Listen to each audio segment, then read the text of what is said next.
اللہ الرحمن الرحیم۔ السلام علیکم۔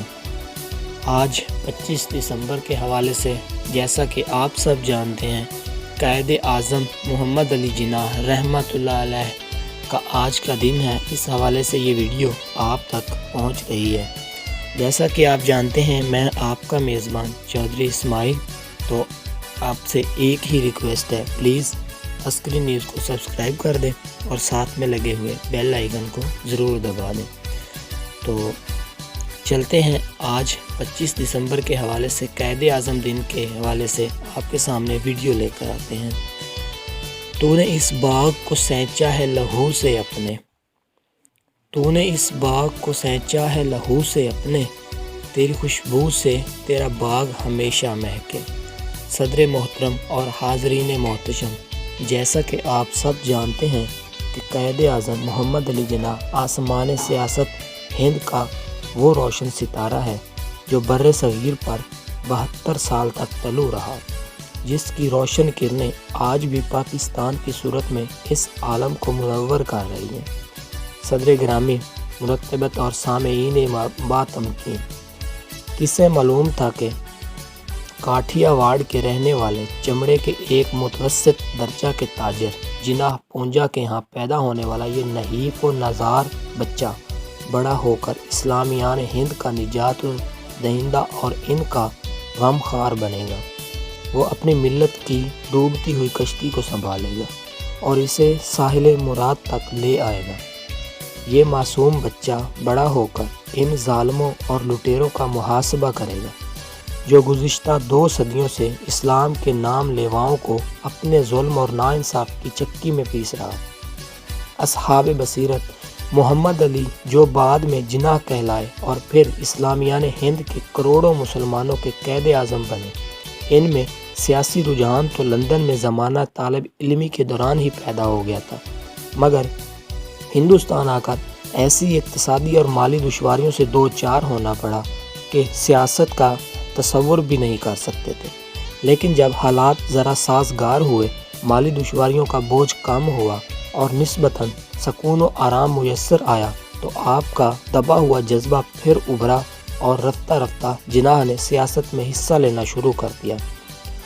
اب اندھیروں کو تسلط ہے یہاں، اب اندھیروں کو تسلط ہے یہاں، روشنی بن کر گزرنا چاہیے۔ صدر ذی وقار اور محترم حاضرین، یہ دور اندھیروں کا دور تھا، روشنی کی کرن کہیں بھی نہ تھی۔ مسلمان سامراجی طاقتوں کے شکنجے میں جکڑے ہوئے تھے، آزادی کا سویرا ابھی بہت دور تھا۔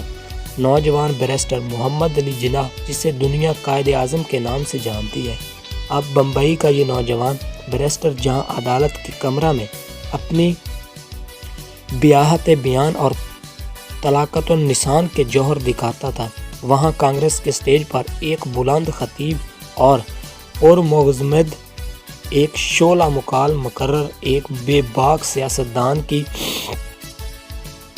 حیثیت سے اس کے جوہر کھلنے لگے۔ وہ کانگریس کے پلیٹ فارم پر شیر کی طرح گرجتا اور بلبل کی طرح چہکتا تھا۔ اس کے زور کلام کی دھوم مچ گئی، اس کے دلائل کے آگے بڑے بڑے نے سر تسلیم خود کر دیا۔ خوف کی شب میں ہونٹ سینے سے، خوف کی شب میں ہونٹ سینے سے، مرنا بہتر ہے ایسے جینے سے۔ صدر عالی ذی وقار، یہ نوجوان اپنے اندر ایک عزم حوصلہ رکھتا تھا۔ وہ خوف کی اس تاریک شب میں ہونٹ سینے سے مر جانا بہتر سمجھتا تھا۔ وہ گرجتا تو لوگ دم سادے اسے سنتے، وہ دھواں دھار تقریر کرتا تھا، مار قتل آراج تاج درپیش کرتا تھا، مفاد ملکی و ملی سے متعلق تجاویز کی تائیدیں کرتا تھا۔ اس کی مقبولیت اور ہر دل عزیزی میں ساتھ بسات اور لمحہ بلمحہ اضافہ ہو رہا تھا۔ صدر گرامی، اب جناح کی محبوب شخصیت عوام میں روشناس ہونے لگی تھی۔ 1908 میں سپریم امپیریل کونسل کے ممبر بلا مقابلہ منتخب ہو گئے۔ کر دیا ہے سامنے اب جسم کی دیوار کو، کر دیا ہے سامنے اب جسم کی دیوار کو، آندیاں رہ جائیں گی یا گھونسلہ رہ جائے گا۔ اس انتخاب کی داستان بھی بڑی پرلطف ہے۔ سپریم امپیریل کونسل میں مسلمانان بمبئی کی ایک ہی نشست تھی۔ اس نشست کے لیے وہ امیدوار تھے۔ دونوں خطابات سرکاری کی دولت سے مالا مال اور نعمت و نیازی سے بہرار تھے۔ دونوں کی تمنا تھی کہ کونسل میں جائیں، لیکن دونوں ایک دوسرے کی سرکاری وجاہت، سرمایہ داری اور سرمایہ دارانہ اثر و رسوخ سے بھی خائف تھے۔ دونوں ممبر ہونا چاہتے تھے، لیکن ایک دوسرے کے مقابلے سے بھی گریز کرتے تھے کہ انجام خدا جانے کیا ہوگا۔ یہاں تو کوئی ایسا شخص چاہیے تھا جو آندھیوں کے سامنے اپنے جسم و جاں کی دیوار کھڑی کر دے، وہ آندھیوں سے ٹکرانے کا عزم رکھتا ہو، جو اپنے گھر کی حفاظت کرنا جانتا ہو۔ آخر کافی غور و خوض کے بعد مسلمانوں کی نظر انتخاب محمد علی جناح پر پڑی۔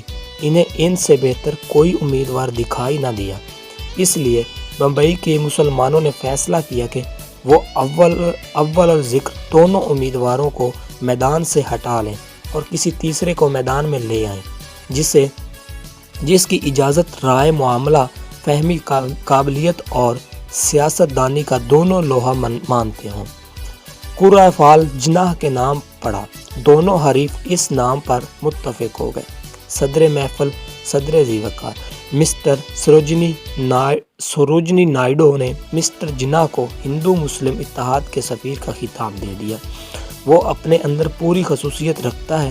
قائد اعظم نے سیاسی میدان میں قدم رکھا، کانگریس کے پلیٹ فارم پر اپنے خدمات ملکی کا افتتاح کیا، مسلم لیگ کی رکنیت قبول کی اور محسوس کر لیا کہ یہ ملک اس وقت تک آزاد نہیں ہوگا جب تک ہندوؤں اور مسلمانوں میں خوش دلانہ اور محتسانہ تعاون اور مفاہمت نہ ہو۔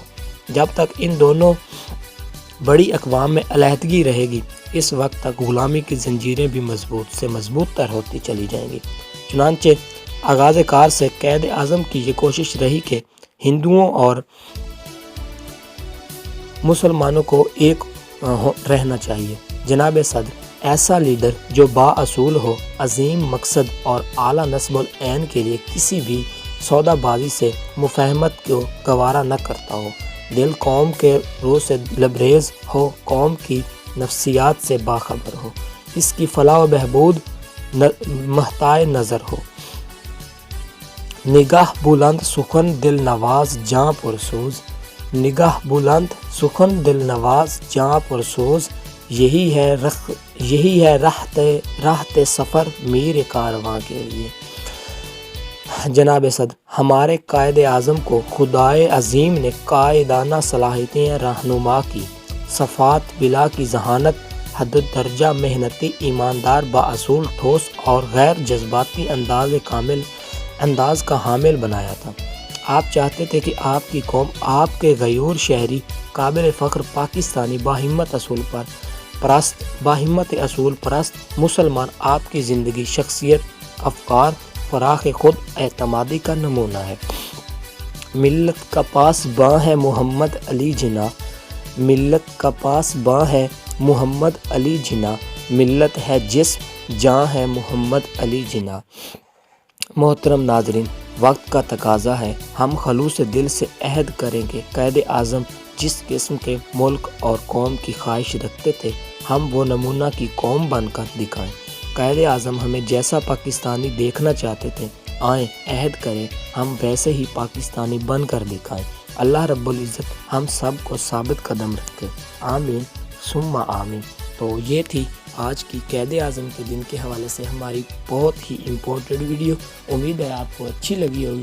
اگر ہماری ویڈیو اچھی لگی ہے تو ایک دفعہ پھر آپ سے ریکویسٹ ہے کہ پلیز ہمارے چینل کو سبسکرائب کر دیں تاکہ ایسی اور اچھی ویڈیوز ہم آپ تک پہنچا سکیں۔ اس کے ساتھ ہی اپنے میزبان چودھری اسماعیل کو دیجیے اجازت۔ اگلی ویڈیو تک اللہ حافظ۔